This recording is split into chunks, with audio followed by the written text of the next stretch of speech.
Hi everyone, it's Miss Haley. This is your first video for Algebra 2, and today I'm going to be going over the 4.4.1 study guide on Apex. So let's go ahead and get started. Let me exit out of this and go into perfect. Okay, so this is what the 4.4.1 study guide looks like. I hope you already went through the actual lesson on Apex, the 4.4.1 lesson. Now I just want to go through the study guide to kind of help summarize some things and answer any questions that you have, or hopefully clarify anything that you didn't understand. So my handwriting on here is probably not going to be the best, so just bear with me. I'm going to try to get used to it as quickly as possible. So first, shifting a function, that's what we're talking about now. So shifting a function is just moving a function around the xy plane. The graph's location will change when you shift it. Okay, so the graph's location changes, but the shape does not change. So if I'm shifting a parabola, for instance, a parabola's shape will not change. It won't get any wider or narrower or anything like that, just the location on the xy plane. So a function can shift up or down. We call that vertically. Pretty obvious. Wow, that's not good. Vertically, I promise it says that. Or horizontally, that's left and right. Let's see, horizontally. Okay, that's at least a little bit better. So those are just some basics on shifting functions. So now let's get into some more specifics about how shifting a function changes the actual equation. So first, let's talk about vertical shifts. That's up and down.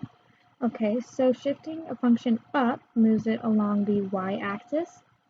And when you shift a function up, you add that number of however much you've shifted up by to the function, okay? That changes the equation.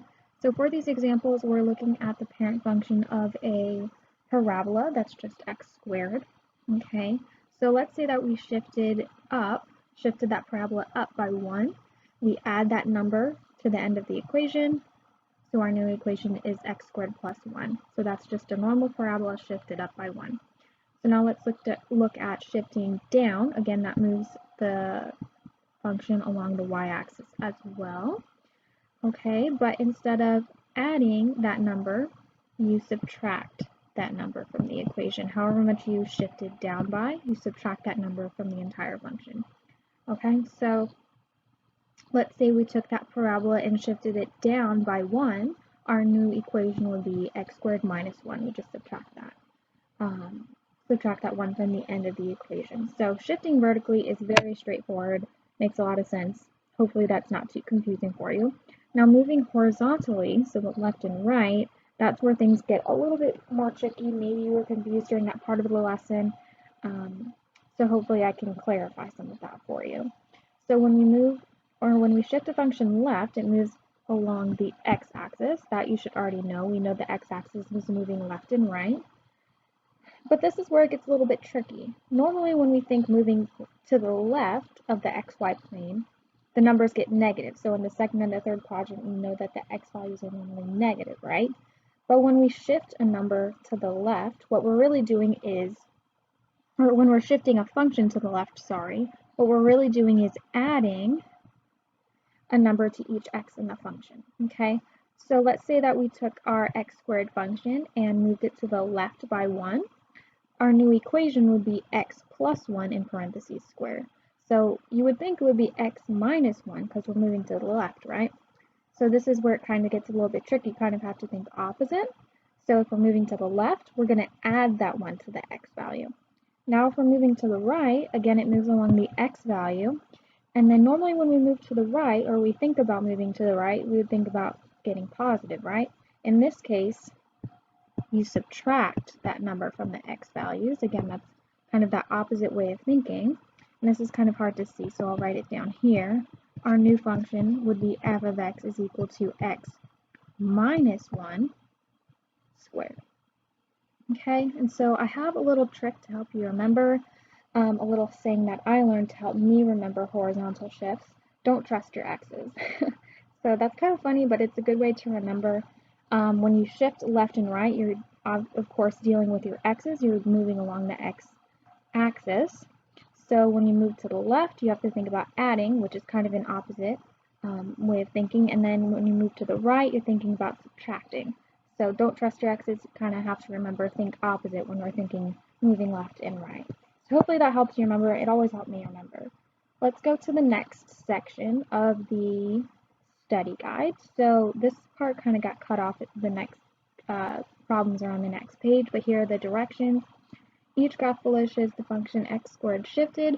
We need to tell which direction each is shifted and by how many units. So let's go to the next page. Okay, so here we are. So we're thinking about the general parent function of a parabola x squared. We need to show in these four parabolas what direction the parabola shifted and by how many units. So here we go. All right, so normally the vertex of a parabola is at the vertex, or is at the origin, right? So if this is normally where my vertex is, let's think about what direction it moved in. It looks like it moved up 1, 2, 3 on the y-axis, so it's a shift up by 3. Not bad at all. Pretty easy. Let's think about this one. Normally our vertex is at the origin. Looks like we moved down 1, 2, 3. So in this case, we moved down by 3. Okay, let's go to the next two. Of course, there's our normal vertex at the origin. It looks like in this case we moved to the left, 1, 2, 3. So we moved left by 3.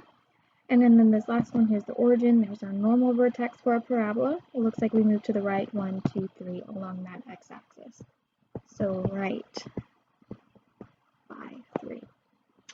So in this case, all four parabolas were shifted by 3, but in 4 different directions. Okay, so this actually brings us to the last section of the study guide. This hasn't been too bad at all. So again, each graph shows the function x squared shifted. We need to use the new graph to write the equation for the shifted function g of x. Okay. So again, we're thinking based off a normal parabola x squared, and then we're shifting it horizontally and vertically to find a new equation. So it looks like shifted down 1 and to the right 2. I always like to think about horizontal first. So it looks like we went right 2 units, okay? So if we're going right 2 units, so let's write g of x. If we're moving to the right, remember I said don't trust your x's. So normally we would think moving right would be adding x's, but in this case it's going to be subtracting. So we're going to have x minus 2 squared. Okay, so once we figured out the horizontal movement, let's go to the vertical movement.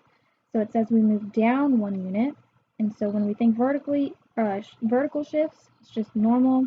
So down 1 unit means minus 1. Okay, so I always like to do horizontal first because that's the more confusing part, and that's what's going to go first in the equation right here. And then you can think about that vertical shift, which in this case was down by 1. All right, let's do this last one. So let's do our horizontal shift first. So we moved left 1 unit. Okay, so g of x is equal to x. Normally when we shift left, we think a negative, right? In this case, remember, don't trust your x's. We're going to be adding 1. Okay, so x plus 1 squared. And then what's our vertical shift? We went up 3 units, so this is going to be plus 3. All right, so that's actually the end of the study guide. Okay, so let me go back here. So remember, if you have any questions for me, be sure to reach out during our class session on Teams. You can reach out using Synergy Mail or regular email, whatever you prefer. I hope this helped, and I'll be uploading another video on Wednesday going over the checkup. So I hope you have a great rest of your day and keep working hard.